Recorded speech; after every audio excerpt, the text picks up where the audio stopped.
The sheep detectives, మూగజీవులు, అందులో అత్యున్నత సాధు జంతువులైన షీప్స్. షెపర్డ్ ఏం చెప్తే అవి చేయడం తప్ప వేరేది తెలీదు వాటికి. అలాంటివి ఒక మర్డర్ కేస్ డిటెక్టివ్ లెవెల్లో సాల్వ్ చేస్తే ఎలా ఉంటుంది? వినటానికి విచిత్రంగాను గమ్మత్తుగాను ఉంది కదా. ఈ మూవీ చూస్తే మీకు కూడా అర్థమవుతుంది. ఇప్పటి వరకు హ్యూయి జాక్మన్ని వొలవరిన్గానే చూసాం.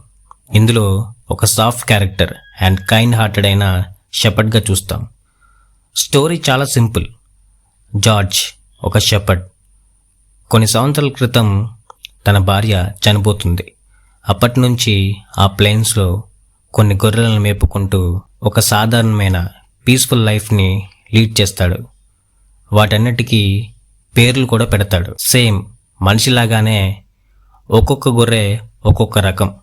తెలివైంది, పిరికిది, బ్యాడెస్, ఆత్రంది, ఇలా చాలానే ఉన్నాయి. మనుషుల్లో ఉన్న రేసిజంని ఇండైరెక్ట్గా గొర్రెల్లో హైలైట్ చేసి చూపించాడు డైరెక్టర్. అయితే జార్జ్ వాటిని చక్కగా, కేర్ఫుల్గా, వాటిపై ప్యూరెస్ట్ ఫామ్ ఆఫ్ లవ్ని చూపిస్తూ వాటి కథలు చెప్తూ సొంత పిల్లల్లా చూసుకుంటాడు. కానీ ఒక రోజున జార్జ్ సడన్గా చనిపోతాడు. తర్వాత తెలిసింది ఏంటంటే అది మర్డర్ అని.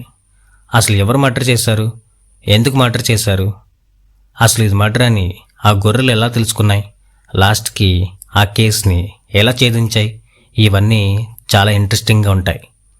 మీరు కూడా ఇంత క్లీన్ చిట్ ఉన్న నోవెల్ డిటెక్టివ్ మూవీని మిస్ చేయకుండా చూసేయండి.